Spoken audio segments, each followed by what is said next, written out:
Okay, so here is just a template for my budget. And, in all fairness, I live in San Francisco, California. The average American income is recorded as $59,428. You probably could not live comfortably in San Francisco on $59,428. So, for this exercise, I'm going to pretend like this person lives in California but lives in a smaller community outside of the Bay Area called Modesto. Now, this may be someone who is quite young. Maybe they're in their early 20s and they are just completing their university education, and their average income for the year is $60,000. Now, a lot of people, especially after the recent spate of inflation, ask the question, how exactly can you make that last and can you make that into a budget? If I were 21, 22, 23, fresh out of college or grad school, in my first job as a wealth manager, this is how I would perceive my budget. Okay, so $59,428. First things first, you always want to pay yourself first. I know it says so much, it sounds like a cliche, but it is absolutely essential for wealth building and wealth management that you figure out a way to pay yourself first. For this demonstration, I'm going to say that this person has access to a company 401k plan, and the person is going to put 10% of their income, which is about $6,000 per year, and their company has a match for them. So, off the top, before they even see their paycheck, that 10% is removed and placed in the 401k. The second thing I'm going to assume is that the company offers health, vision, dental, and other benefits, and the individual in this scenario is going to participate in all these different offerings.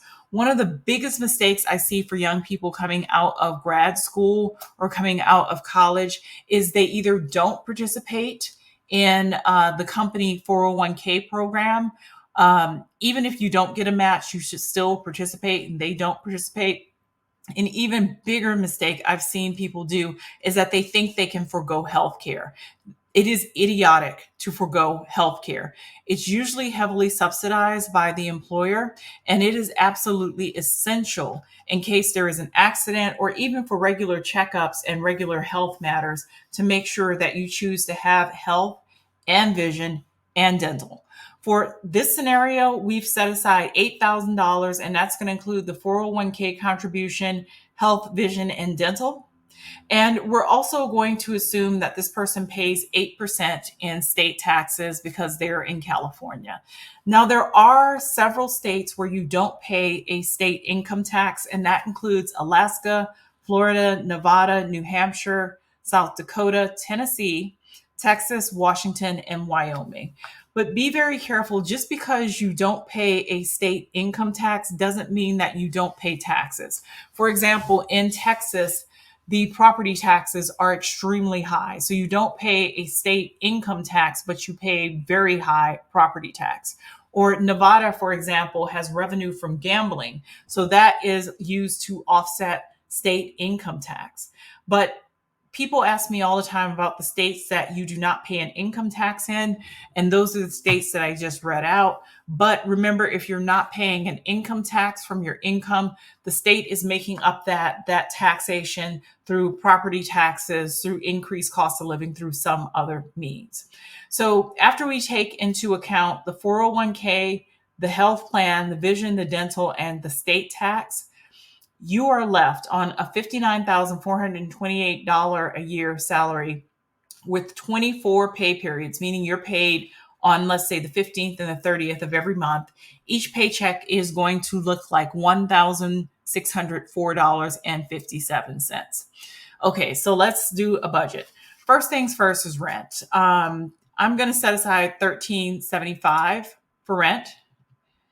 And rent is very important because you want to live in an area that is safe and secure. You also want to live in an area that is relatively close to your workplace. If you lived in Modesto and you worked in San Francisco, that is one hell of a commute. I wouldn't suggest that. But if you could work remotely and you only had to do that commute maybe once a week or once every 2 weeks, maybe that would be viable. But typically, if you're working in San Francisco, your salary is going to be higher than $59,428.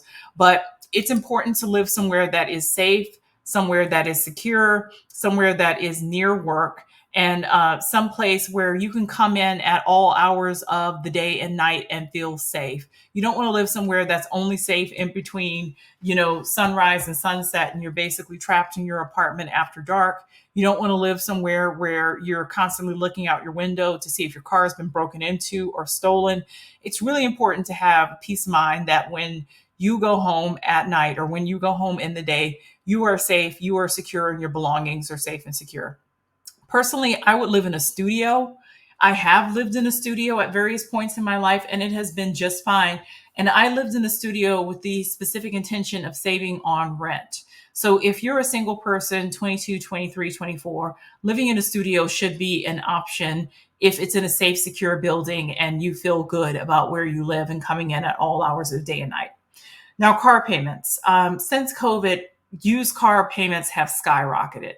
Now, I went on a mission last night after my friend gave me this challenge of building a life on about 60K per year. Can I find a car that is reliable and in good condition for under $200 a month? And shockingly, I found it. I actually found used Honda Civics, usually between the years of 2010 and 2014, with about 100,000 miles on it, sometimes considerably less, sometimes 80,000 miles. That could get me in the ballpark of a 60-month loan for $184 a month. I know, I was shocked myself. I didn't think I was going to find it. A word for new graduates who are looking for cars, look for elderly relatives or neighbors. Sometimes an elderly person is about to give up driving because of vision or health problems, and they have a car that is in excellent condition, and they just want to get rid of the car and know that it's going to be in good hands. And sometimes you can pick up a really good car in really good condition with very low mileage, that you can drive for a very long time.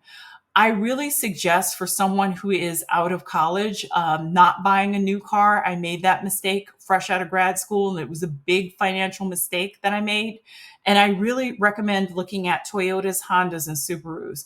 The example that I found, the $184 car payment, I believe was a 2010 Honda Civic with 100,000 miles on it. If properly maintained, those things can last forever and have very, very low maintenance overhead. So look at your network, look at car payments, try to find the used Honda Civic with relatively low mileage, and you can have basically a non-existent car payment or a car payment under $200. Next is car insurance and repair, and I'm putting $150 for that.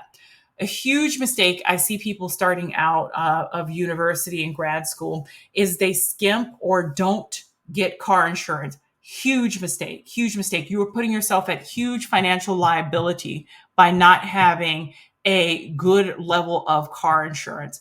I don't think anybody should be driving on the bare minimum, even if they're driving a 2010 Honda Civic. You need to have a little bit extra in car insurance, and you need to protect yourself and you need to protect other drivers. Also, if you're driving a 15-year-old car, even though it is excellently maintained, you're still going to have repairs and you're still going to have maintenance in the year. So let's say it's $100 a month for car insurance and it's $50 a month for repairs, oil changes, etc. Student loans.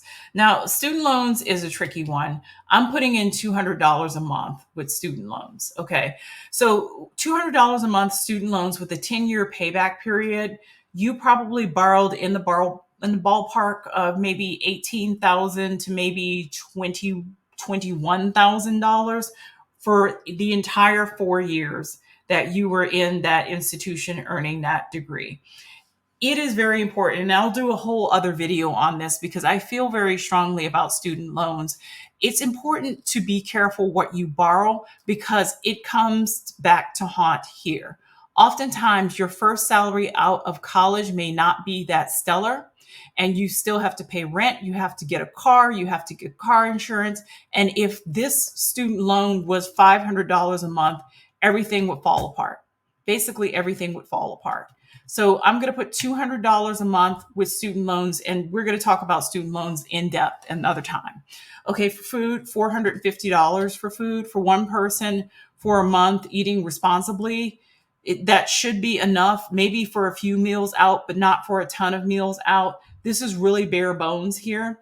Now, for gas, I'm going to say $200 a month because gas is relatively expensive. And if you're living in a community like Modesto, you may have to drive long distances to get to certain areas. Savings. Now, this is really important. People always want to shortcut this, but you have to start putting things away in savings. And this is so that you don't fall into credit card debt on this income. $60,000 a year, it is the average American income. I was surprised and I was not surprised.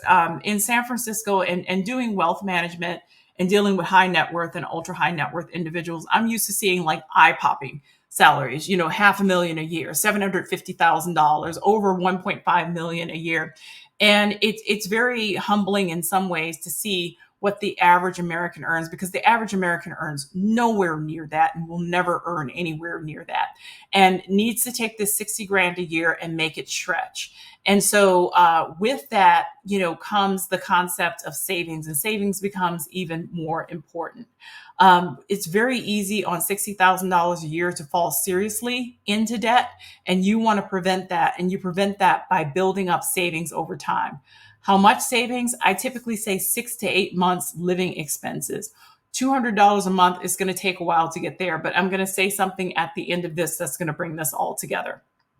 So clothing, I'm assuming that you're going to have to get new clothing, especially if you're going into the workplace a couple of days a week. You may be working from home primarily, but I would look at consignment shops and secondhand shops to start building out my wardrobe. You can replace it later, but this is an area where if you shop wisely and really stretch your dollar, you can make $100 go far. You're not going to be the best dressed person in the room. That's okay, but you're just getting started at this point. Utilities, $200. Utilities are utilities, not much you can do there. Phone, $80. Subscription, things like Netflix, $50. Travel, unfortunately, you're not going anywhere for a period of time. And when you put that all together,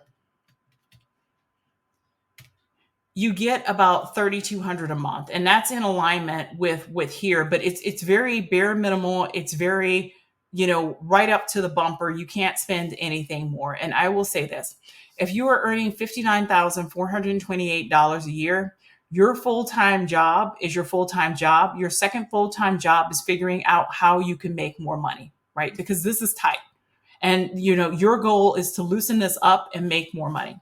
It may be that you need to go back to school. If you just completed school and you are paying that student loan, it is not your responsibility to pay for school. You figure out a way to work with your employer for them to pay for you to go back to school. If it's a credential that you need, you work with the employer to figure out how they can pay to get you the credential you need to advance in this career.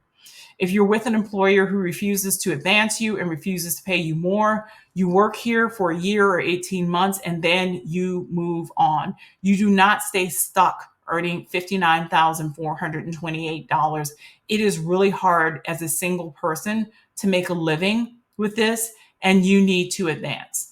Now, myself, my first job out of grad school with a master's degree paid less than $30,000 a year, believe it or not. But I'm from Louisiana, and that is from Louisiana where salaries are desperately low. It was 25 years ago when I graduated grad school. It's hard to believe that, but it was 25 years ago. I worked in public health, which is a notoriously low paid field, and I lived with my parents. I do suggest for people fresh out of college, if possible, they live with parents or they live with friends. But I also realistically know that sometimes family situations just don't lend themselves to being able to live with parents. And sometimes that just doesn't work out. This is a way on a $60,000 a year salary. You can have your own apartment, have your own car, have student loans pay off. Yes, it's tight, but once again, you have a full-time job. Your second full-time job is figuring out how to earn more money or how to get yourself in a better job, because you need more money than this to live the life that you want to live. So there you have it, folks. That's how I would do it as a wealth manager if I were earning $59,428 a year. It is the average American salary. It may sound low if you live in a very high cost area like San Francisco, but yeah, this is it. Americans are doing it on this. This is pretty phenomenal. So thank you for joining me today. If you found it useful, please like, please share, and please subscribe.